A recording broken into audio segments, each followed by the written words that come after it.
Hello, I'm David Penn, Research Analyst with Finovate. Thank you for joining us today as we discuss the challenges lenders and other financial institutions are facing during the current global public health crisis.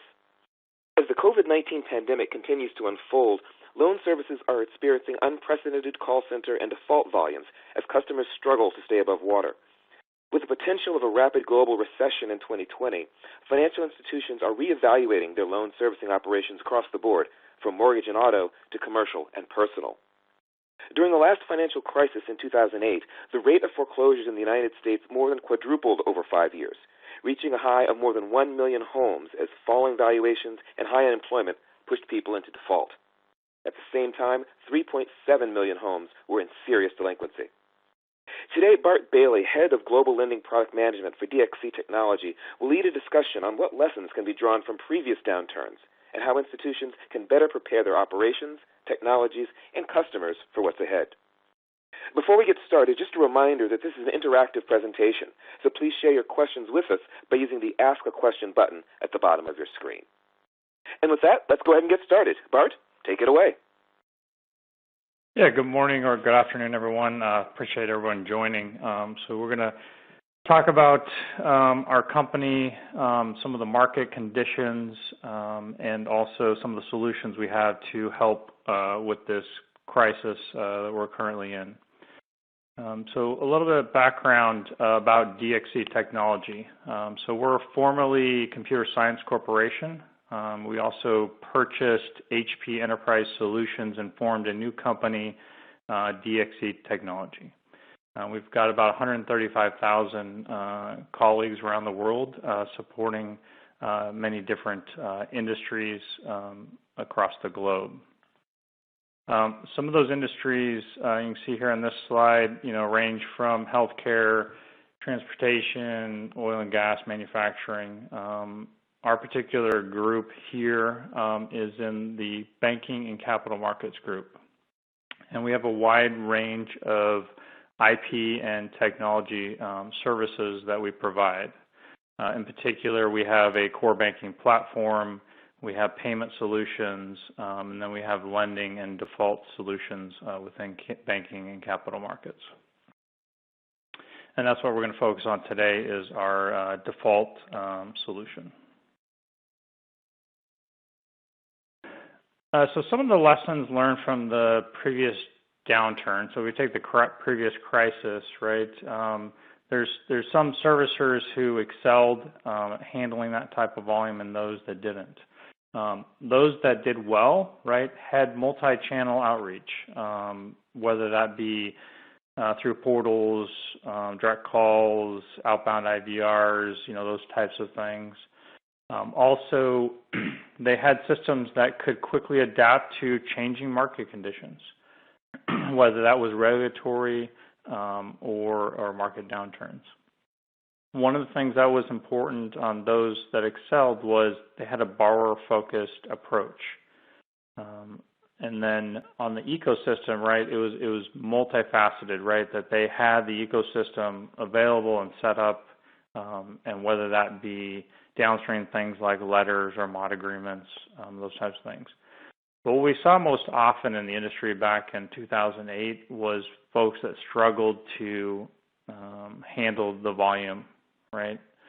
And the first thing they did was they threw people at it, right? So it became a very non-cost-effective approach for a variety of reasons, right? So when you're adding that much staff, right, you have a probability that they're not going to be consistent. You have to train them up. Potentially it's a new area that they've learned, right? We saw a lot of companies shift their staff from originations over to default, those types of things.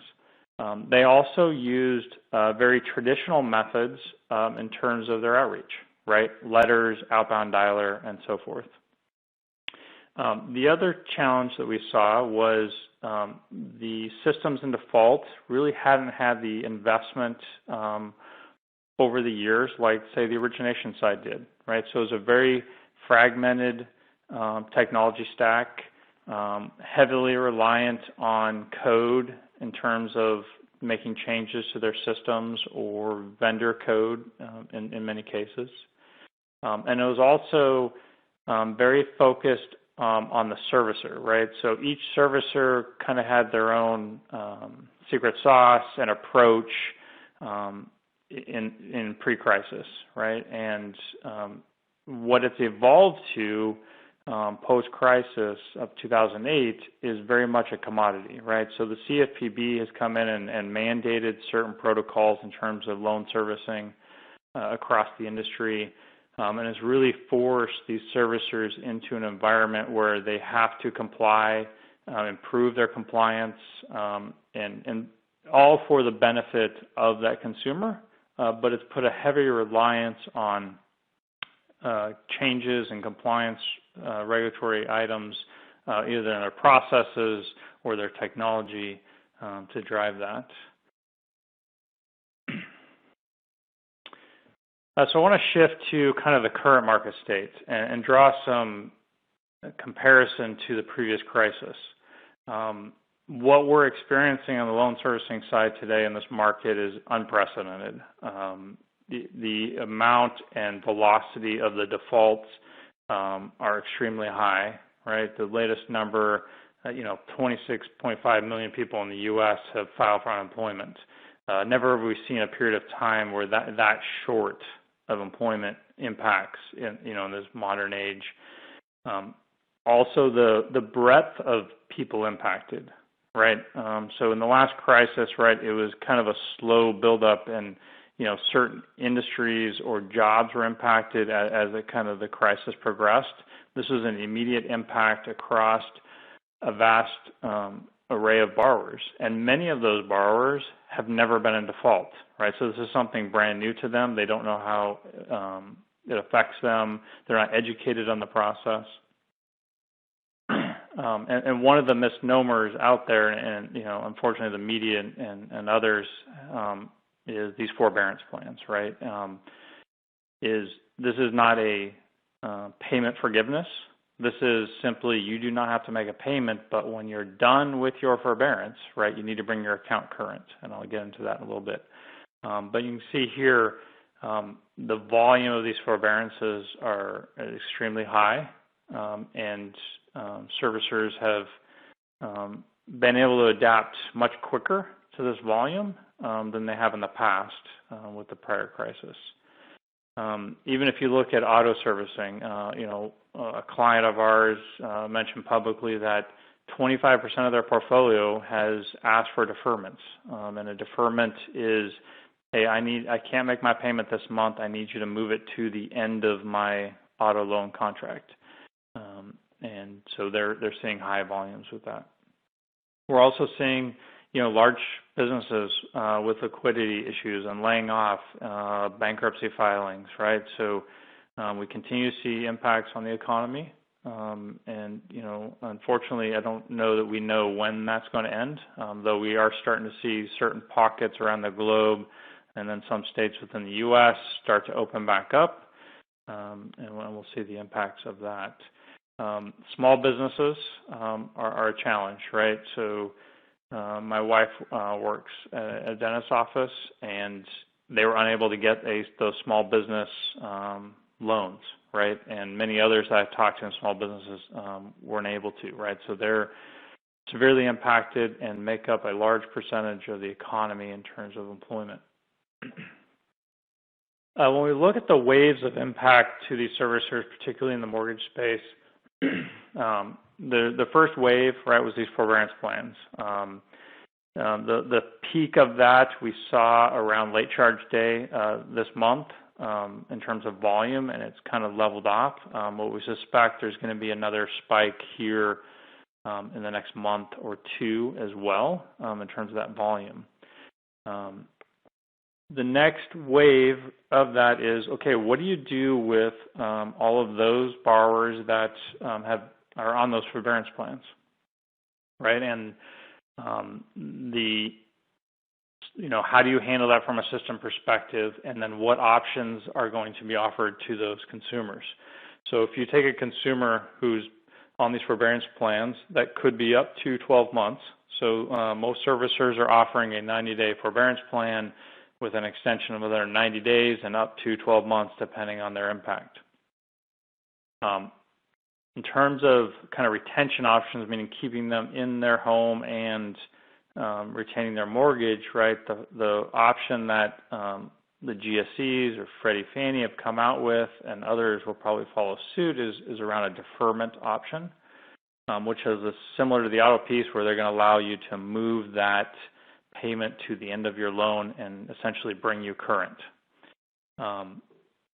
Where that becomes challenging is the processing of those, right? So if you are a bank and you have $500,000 of those, depending on when those consumers become non-impacted, right, that could be a strain on their business process, their technology, their people. And so there's different ways of handling that. So other retention option is modification, right? So this could be I modify your loan, capitalize those payments you did not make in that deferment period, bring you current, and then re-amortize your loan over the remaining term of your loan. That becomes challenging because that is very paper intensive. You need a notary signature. In many cases, that now needs to be recorded again. And so that becomes a challenge. You know, there are other workout options that these investors allow, and so those are things that servicers will think through. So how to handle this volume, right? The keys to this are, multi-channel self-service, right? So on the forbearance side, we have helped our clients with this strategy around how to handle this and quickly adapt to that. So it can be things like, okay, you have the traditional things like call center, right? We have a borrower-facing portal where a client can self-service into a workout. For example, on that particular channel, we had a client set up this new industry forbearance plan, configure and test it with 0 code changes. It was deployed within a week, and they were handling up to 30 to 40% of their volume through that channel, right? So self-service, digital experience is very important in terms of handling this, and I think the industry is better positioned for this than they were in the previous crisis, just because there's been a very big push towards digital and self-service in the last few years. The other key is automation. With our platform, for example, right, if you have people on these deferment plans and you need to extend them another 90 days because they haven't reached out saying they're no longer impacted, right, our platform can automatically, through automation, re-extend that borrower and send them a letter confirming that, and you can do that very systematically through our platform. The last option and kind of the other wave that typically comes with these types of crises, because we're already seeing conditions where we're heading into a recession because GDP is starting to drop, is post 12 months after we get past this forbearance period, we're going to see people who aren't able to afford their homes anymore, right? Maybe they're now underemployed. Or they're no longer employed, right, because we're seeing high unemployment rates, and that will likely lag into past that 12-month period, is servicers can then do liquidation options, so a short sale. So this would be, hey, I don't have enough equity in my home to sell my property, right, and the bank will take less for it than it's worth, and then they then take that and market it and sell it.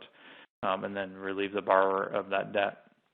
Or if there's a first lien on the property and there's no other liens, they can do what's called a deed in lieu, where they hand over the keys, basically, and take the deed over. And then the worst case scenario, which all banks try to avoid, right, is the foreclosure route, right? And so those will be later waves, but certainly in any type of downturn, those waves will come, and servicers need to be prepared. For example, on the short sale side, we have a real estate agent portal, right, that allows the agent who's doing the short sale with that consumer to be able to interact in real time with the bank, upload documents, see status of the case, right, and really improves that communication with that real estate agent and the bank. In addition, the borrower can also log into that borrower portal and get real-time status updates. So again, real-time information and notifications when there's new information is very key to those processes.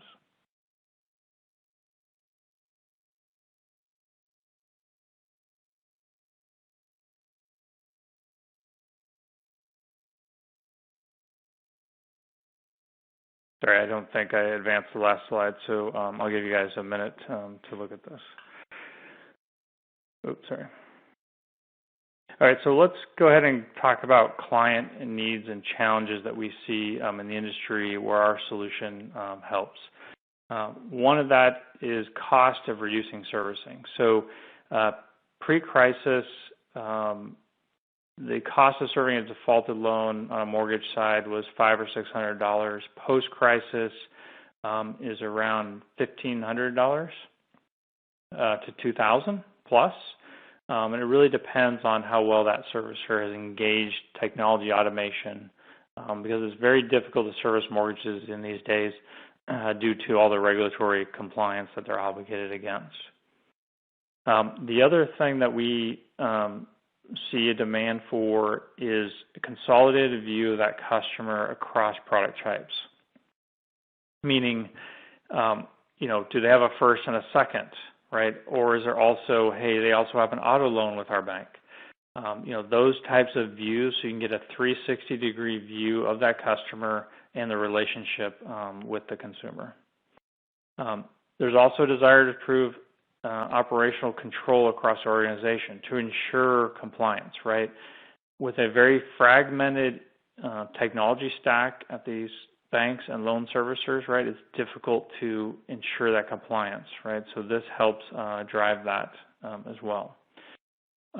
Flexibility to adapt, right? As we pointed out with that borrower portal example with that client standing that new forbearance up within a week, systems have to be able to adapt quickly to these changes and be very cost effective.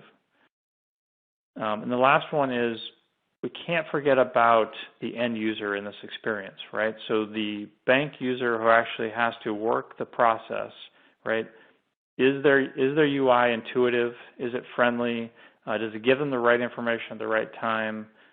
Is there reporting around performance of those users, right? And also, timeline management, those types of things are very important.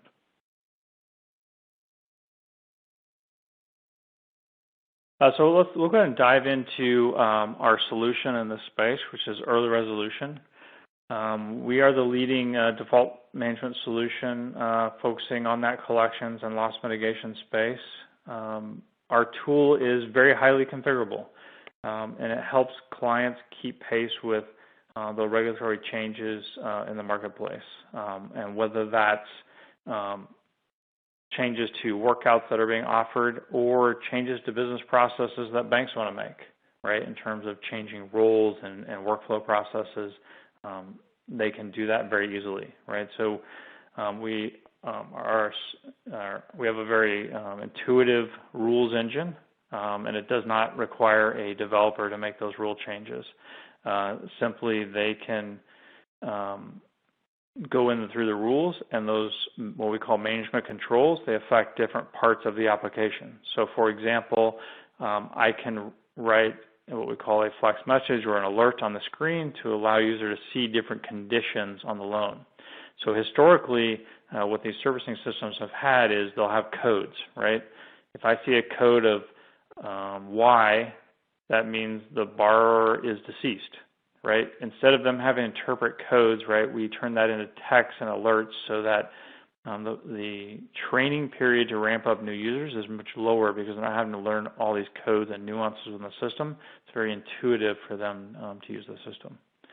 We're also we're a SaaS product, so all of our clients are hosted in a private cloud today. We are on the same code base for all clients, and then they manage their changes through that configuration layer. We do 5 code releases a year, so we continually innovate with our clients, adding new features and functionality that they could take advantage of to help streamline and improve and innovate within their operations.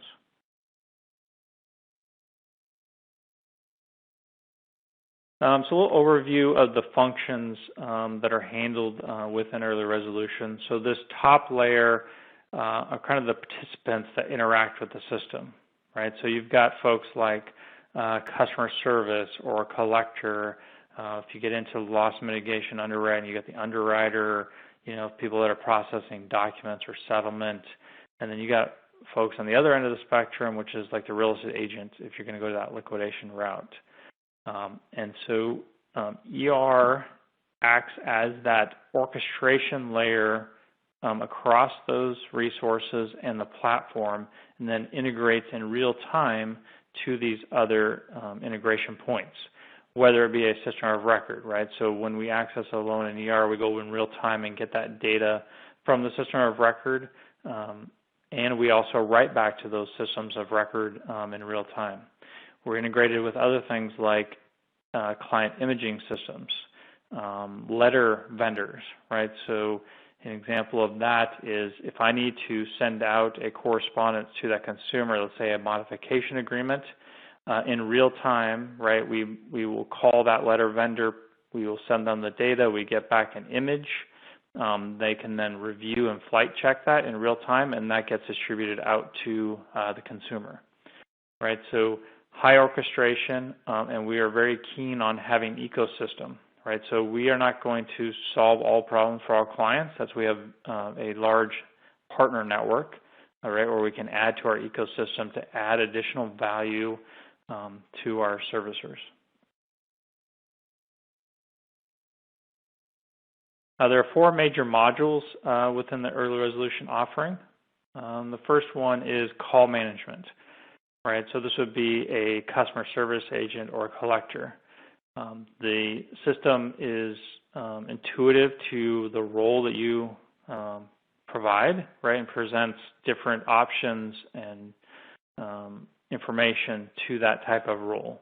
So we'll dive a little deeper into collections. So collections, for example, right, we're presenting, hey, what is the state of this consumer in terms of their delinquency, right? And then we flow that consumer through a set of screens to determine what the optimal workout is. So we're collecting things like, what is the reason for default? Do you intend to keep the property? What are your financials? And financials by borrower, if there's a contributor in the property, right? In real time, we're going to get credit so we understand what their obligations are systematically. And then we're determining what the optimal workout is. And that could be as simple as a promise to pay. It could be as complex as pre-qualification into, say, a modification, right? But the system has a decisioning engine that calculates all that. And the decision engine sits across all these modules and interacts with them in real time. What's nice about the collections module is it really drives consistency. So if a consumer gives the same answers, right, they could talk to 3 or 4 different collectors, for example, they're always going to come out with the outcome, right? And it allows for quicker training time. It allows for better compliance and consistency in workouts, right? So the investors really appreciate that because it's driving better consistency against the rules and the waterfall programs that they want to offer from that perspective. Oftentimes, right, if a consumer is in default, they cannot bring their account current through something like a promise or a repay, right? Those would flow over into, say, loss mitigation and touch our workflow module. So we have a very open architecture workflow module. Clients can define the tasks, the roles, the process that they want to follow, the timelines that they want to measure. And within that workflow, we have some specialized tasks that do specific functions. So for example, we have a task that is around doc collection. So in the loss mitigation process, right, you need to get pay stubs and a hardship letter, bank statements, those types of things, right? This task manages that process, ensures that the right set of documents and staleness around those are all in effect before we move forward in the process. We have other tasks that are automated in terms of a credit report or valuations or getting title, right, to help in that kind of straight through automation process. So the workflow tool has features that you would expect in terms of distributing work to users, what we call next task. It means, it brings the next highest priority task to them. We have ownership in terms of if you have people who own parts of the process, for example, an underwriter or a single point of contact, right? They would own the case throughout the life cycle. So very feature-rich workflow process, and many clients are using it beyond loss mitigation for other processes within their bank. So you could use it for example, complaint tracking if you have complaints coming in and you want to track those from a consumer perspective. So very open architecture. The third one is decisioning, right? So this is a very robust underwriting decision engine, right? So as you can imagine, right, if we're calculating anything from a promise to a repay to multiple different types of modifications across these investors, it's a very robust decisioning tool, and it's all driven based on rules, right? So those rules are maintained by our clients in terms of those programs, and they can adapt them quickly to changing things. So for example, right, clients will regularly update their floor interest rates that are allowed on their modifications, or the max term, right? All of those things are driven through rules and do not require code to make those changes. The last module is our portals, right? So it's very important that other people along that process, right, have real-time information of what's happening with that, whether it's the real estate agent or it's the borrower. For example, on the borrower portal, right, we have a couple of different modules. One is self-service into a workout. So they can come to a bank's website. The bank can provide them a link saying, I need assistance with my mortgage. They come to our portal, which has been branded with a skin mirroring what the bank's portal is, so it's a seamless experience for that borrower. And then they can self-service, meaning they can answer some of those same questions that we have on the collection side. Hey, what is my reason for default? What is my intent to keep the property? They can fill out their financials and other information, right? And it allows them to self-service into workouts, and then the bank determines what type of workouts they want to offer through that channel. So for example, they can offer a promise. They could self-service into a pre-qualified modification, for example, or in case of this particular disaster, maybe they get offered a forbearance plan and they can automatically set themselves up, and a bank user never has to interact with that consumer because it's all happening systematically through that digital channel. Once they're on a loss mitigation plan, they can use that portal to get status of where they're at in the process. So they can see, I'm at the beginning of the process. Here are the documents that I need to upload. What is the status of the documents I've already uploaded? And get that real-time status. The portal can also notify those consumers in real time via text or email of, hey, you've had an update on your case, and they can log back in and see that update. So it provides a tremendous lift both for the consumer to understand where their process is, but also the bank reducing phone calls about, hey, where am I at, what's happening? Obviously communication is very key in this. So I want to go deeper into one area is around decisioning or the underwriting process, and kind of give you an overview of this process. So it's very much like originating a new mortgage when you're doing a full modification process, right? So you're going to have documents that you need to require from the borrower, and you're going to review those and ensure that you have the right information to be able to move forward in the process. You're then going to take that information and do a financial review, right? So you're going to look at, hey, is this a teacher pay and they only get paid 9 months out of the year, right? Those types of things to calculate what their monthly income would be. If they have variable income, all of our tool handles all of that kind of complex income scenarios. There may be other information that needs to be entered for that underwriting process, right, that isn't readily available in the servicing system. One of those that tends to be a challenge because mortgages tend to get transferred between servicers is, have they had any previous modifications? How many did they have? Right? Those are factors into future workouts, right? So they're going to enter that type of information. And then they're going to run our underwriting decision engine and render a decision. The way that works is, it's going to present a waterfall approach to that underwriter. So they'll have a list of workouts that borrower is eligible for. And then if they're ineligible, it gives them the reason why they're not eligible. And it may be a data condition. It could be that maybe they don't intend to keep the property, or other factors like maybe their income doesn't allow them to qualify for that particular workout.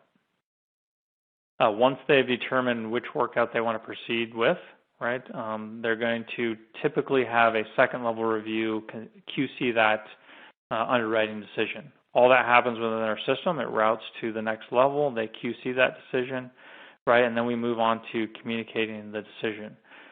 Once that's been communicated with the borrower, right, they're going to generate the documents, and then they're going to get those out for the consumer. So you can see we process a very large amount of decisions in our platform, and we handle that at scale.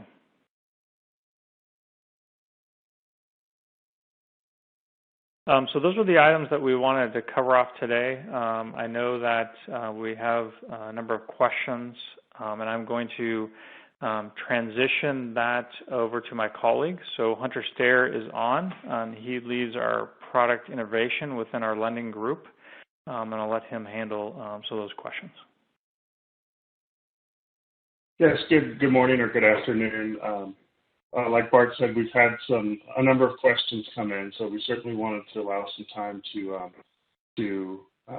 answer those. So if you have any additional questions, please feel free to add them in the question section there, and we will get those teed up. So let me start with some of the questions we have now.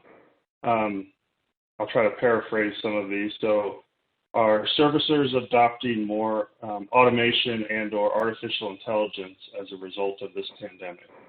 I think the short answer is yes, we've definitely seen that. So with the customers that we have, we're seeing folks try to figure out how do we do this at an unprecedented scale.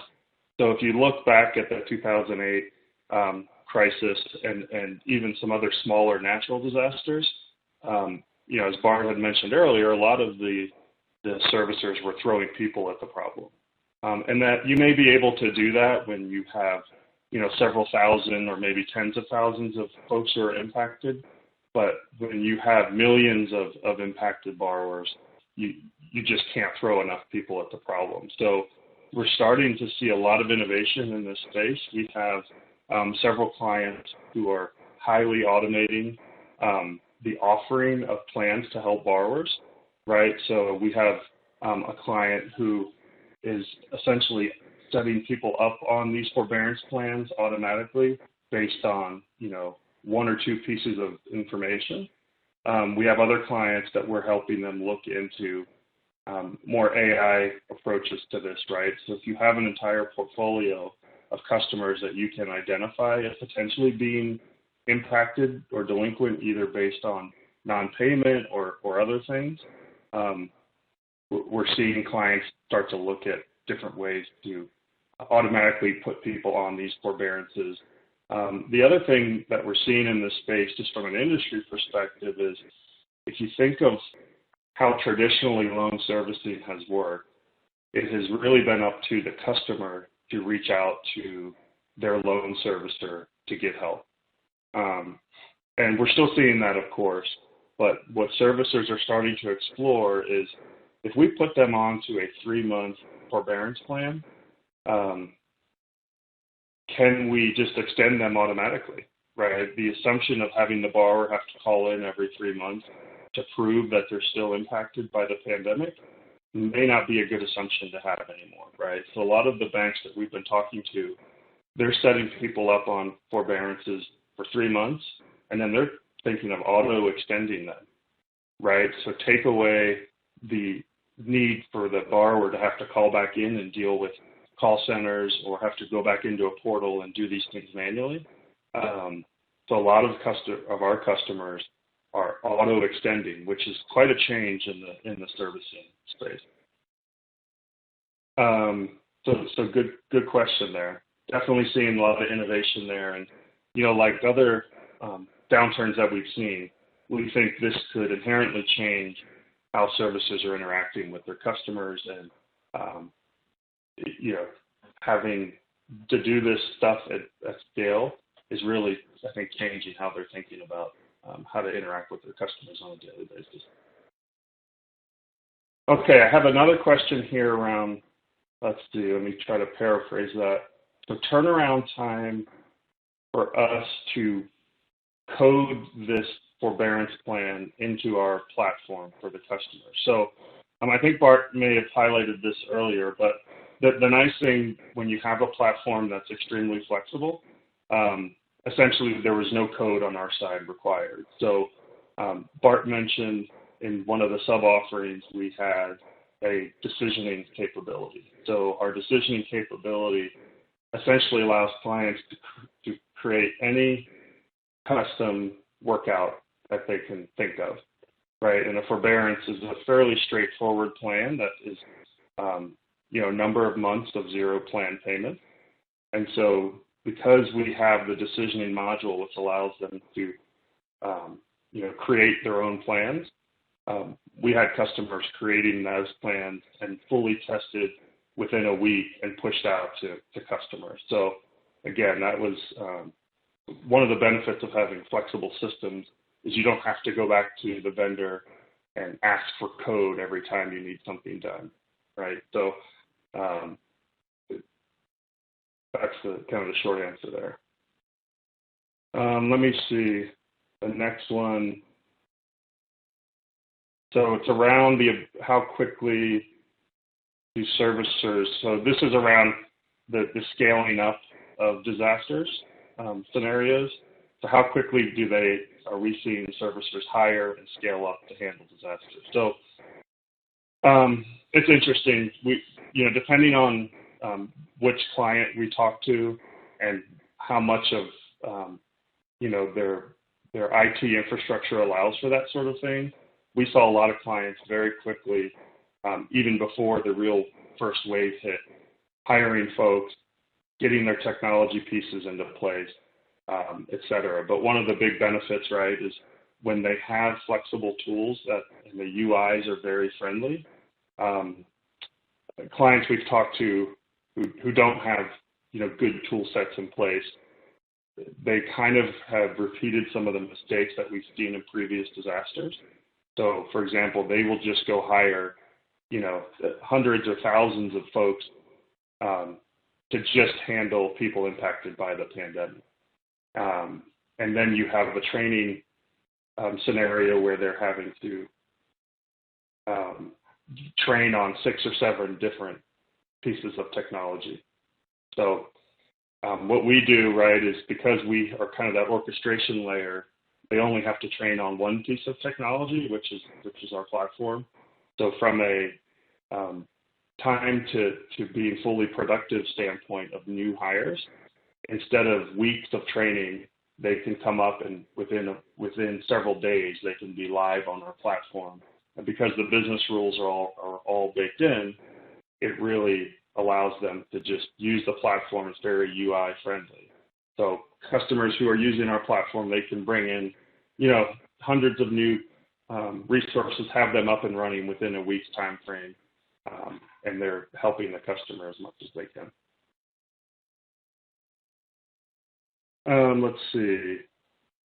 This seems like a more generic question. So since the platform is SaaS-based, how do you keep up with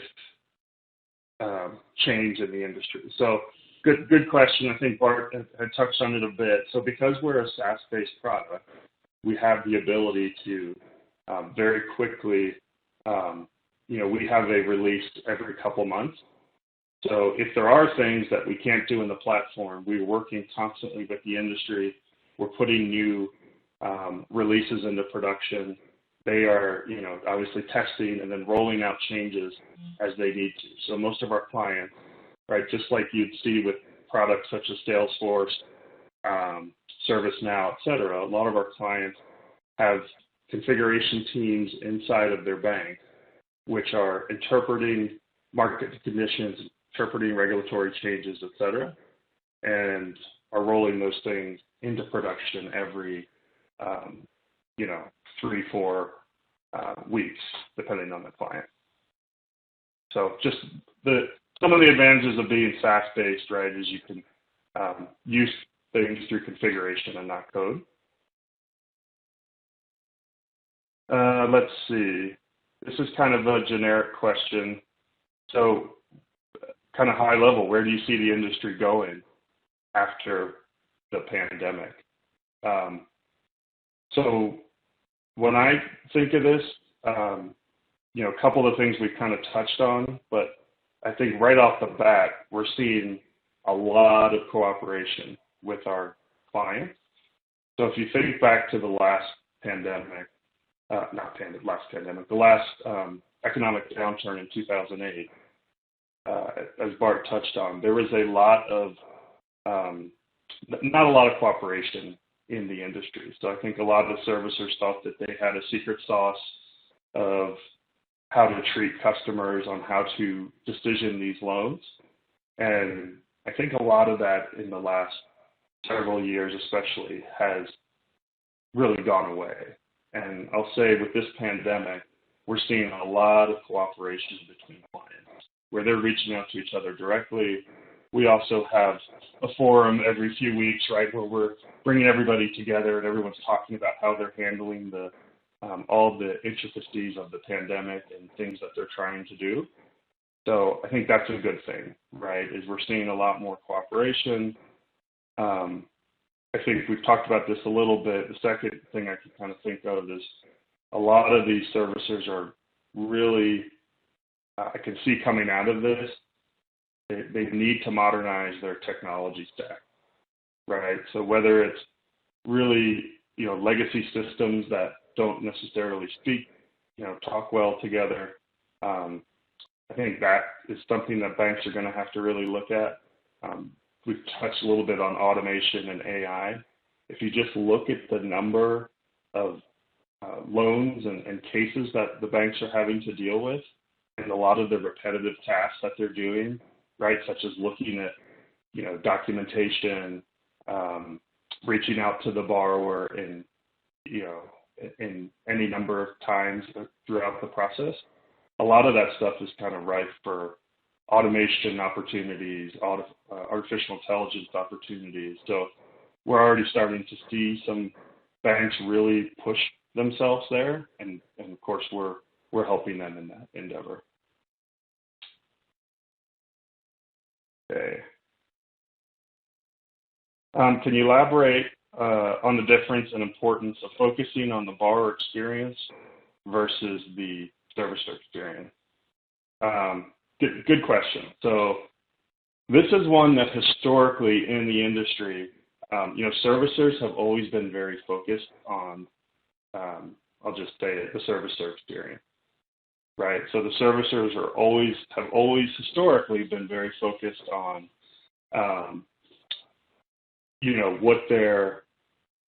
what their internal timelines look like, what they need to do to be as efficient as they can, how quickly they can get a payment, for example, from a customer, or help,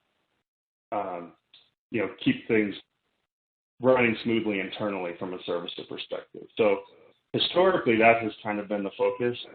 Really, over the last few years, we've seen servicers, as they have on the origination side, sort of flip that. And the servicers are now speaking in terms that are much more borrower-centric.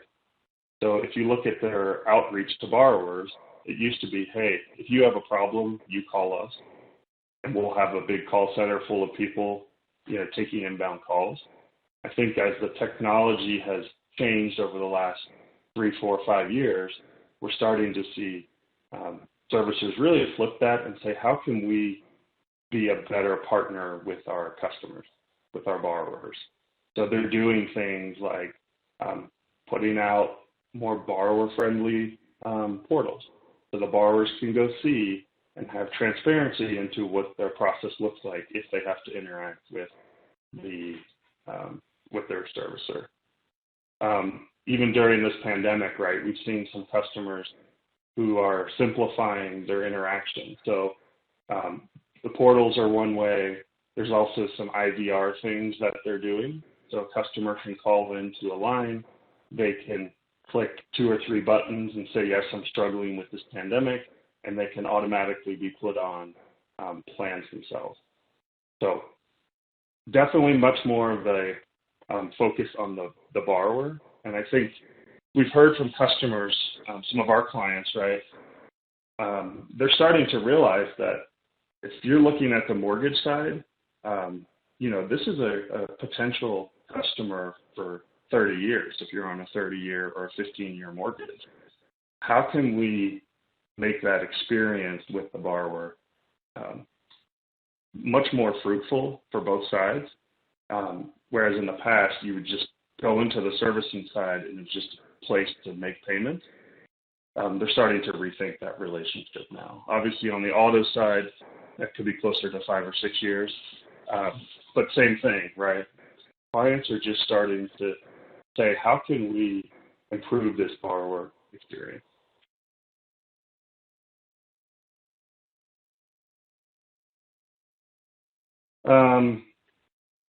Any differences between the current situation and the global crisis from 2008? Any additional things that we see as being different? Yeah, I think Bart touched on a couple of these, definitely. So if you look at a lot of the statistics around them, obviously the pandemic is just inherently different, right? So within a month's time frame, or even some places even a couple of weeks, you had an economy essentially grind to a halt. So obviously the impacts are much more sudden than what we saw in 2008, where it was more of a sort of trickle down, recession. This is almost an immediate crash. So we had clients, I wouldn't say get caught by surprise, because some of them had a bit of warning, but they certainly didn't have the months of advance time to start ramping up some of their responses. So the interesting thing with it, right, is it was a crushing wave that came within a month time frame.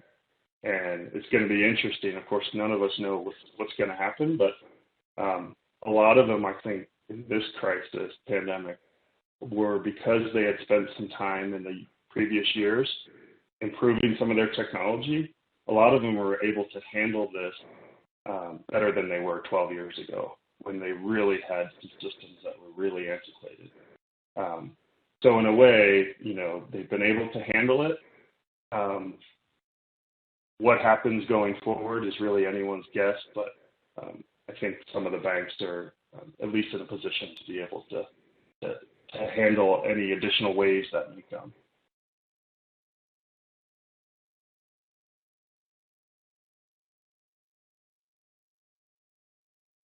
Okay. So those were the questions we had. We certainly appreciate it. Do we want to move on to the next slide?